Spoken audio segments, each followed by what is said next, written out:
Welcome to this explainer. Today, we're going to unpack a truly fascinating chapter of history. We're looking at how a specific, highly educated group of moderate thinkers laid the absolutely crucial foundation for India's massive independence movement back in the late 19th and early 20th centuries. These were the early nationalists. And here's the thing, they didn't use weapons. Nope, they used intellect, the law, and just a staggering amount of patience. Okay, let's dive right into this massive paradox, because it's a big one.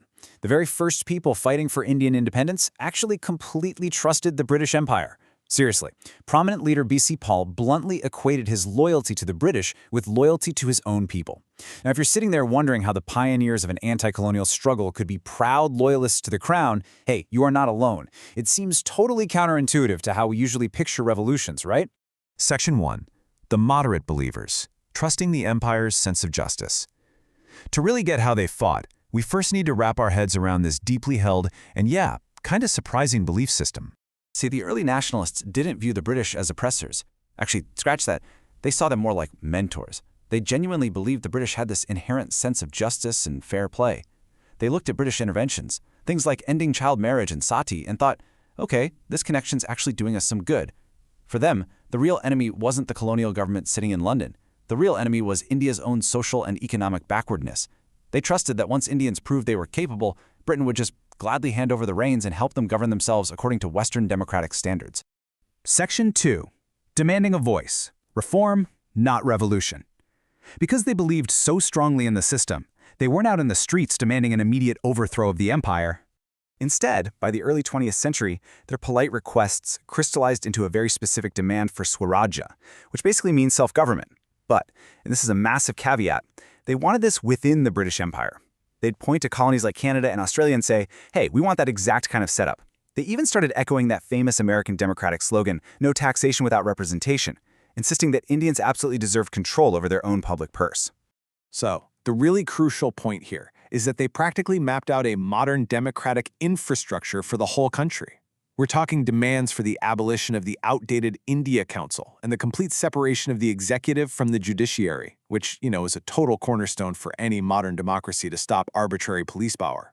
Plus, they pushed hard for the Indianization of services. Think about this. Back then, to get a top administrative job in India, an Indian candidate literally had to travel all the way to England just to take the civil service exam. No way that was fair.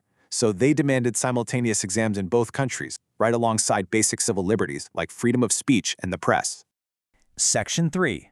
Exposing the economic drain, the real cost of empire.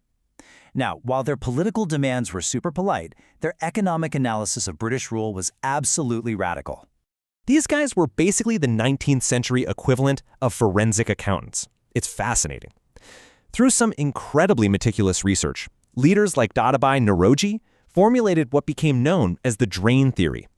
They gathered elaborate statistical data to prove, on paper, that British policies were actively exploiting India, literally siphoning its massive wealth directly into England's pockets. They proved that the root cause of India's crippling poverty and those devastating famines wasn't just, bad weather or local backwardness. No, it was a systematic economic drain orchestrated by the colonial regime.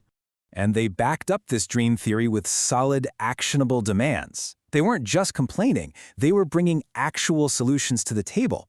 They advocated fiercely for everyday peasants, demanding cuts to land revenues and the total abolition of the highly unjust salt tax. They also realized Britain was blowing massive amounts of Indian money on the Imperial Army. So they said, let's cut that military spending and use it to fund public health and education instead. They even pushed for trade protection to help foster local industrial growth. Section 4. The 3 Ps strategy, constitutional agitation.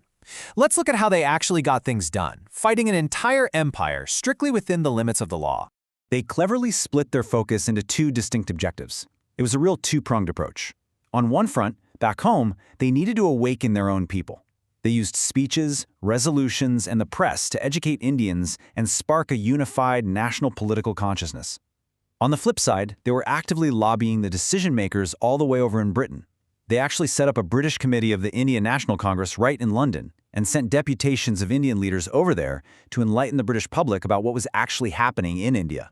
And this brings us to their famously disciplined Rule of 3: petitions, prayers, and protests. They actively avoided high-stakes, violent confrontation because they didn't want to trigger a massive government crackdown. Instead, they carefully drafted these petitions, just loaded with ironclad facts. They made formal, incredibly polite requests, prayers essentially, and if those failed, they filed peaceful letters of protest. It required an unbelievable amount of patience, but it let them continuously pressure the administration along the lines of least resistance. Section 5. The Founding Fathers, the Architects of Awakening. Now that we've seen their meticulously structured playbook, let's meet the heavy hitters who actually pulled it off. First up is Dohrao Nairoji, widely revered as the Grand Old Man of India. Remember that drain theory we just talked about? He was the architect behind it, laying it all out in his groundbreaking work, Poverty and Un-British Rule in India. But get this, his achievements go even further. He didn't just speak up in the Indian National Congress, he actually went to England and became the very first Indian member of the British House of Commons. He used that massive platform to champion India's cause right inside the halls of imperial power. What a real game changer. Next, we have Gopal Krishna Gokhale, a brilliant professor of history and economics. Gokhale was fearless. He openly criticized the government on issues like that wasteful army expenditure and the harmful partition of Bengal. But his greatest legacy might just be his foresight. In 1905, he founded the Servants of India Society specifically to train a dedicated new generation of national leaders. His influence was so profound, in fact, that a young lawyer by the name of Mahatma Gandhi accepted Gokhale as his direct political mentor. Finally, there's Shrindranath Banerjee, often called the father of Indian nationalism. Banerjee has this incredible backstory. He actually cleared that ridiculously difficult Indian civil service exam we mentioned earlier, but got dismissed simply because he opposed racial discrimination by the British. Turning that massive injustice into fuel, he became a powerhouse journalist and educator. He literally merged his own national conference with the newly formed Indian National Congress in 1886. The result? An unstoppable, unified political platform for the entire nation. So, looking back at all of this, you have to ask, did their seemingly mild strategy of petitions, prayers, and protests actually work? Absolutely it did. They achieved something monumental. They shifted the entire Indian mindset from being just a collection of isolated local subjects into a politically conscious, unified nation. They totally exposed the exploitative economics of the empire and forced real, tangible legislative concessions from the crown, like getting the British to appoint the Welby Commission to investigate financial unfairness, and finally securing those simultaneous civil service exams. They proved, for sure, that the pen, when backed by irrefutable facts, could indeed move an empire. I want to leave you with this provocative thought from Dohrao Nairoji.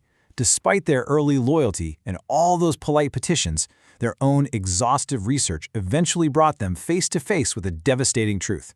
Here, he brilliantly strips away the polite illusion, the romance of British rule, and exposes a harsh reality of starvation and disease for millions of Indians. What you really need to take away from this explainer is that the foundation of India's independence wasn't built overnight with radical uprisings. It was built by meticulous thinkers who methodically proved that the system was broken. But here is the question you have to ask yourself. When faced with such a staggering, unyielding reality of suffering, how long could mere petitions and prayers truly hold back the tide of absolute revolution? Thank you so much for joining me on this explainer. Keep analyzing, keep questioning, and I'll catch you in the next one.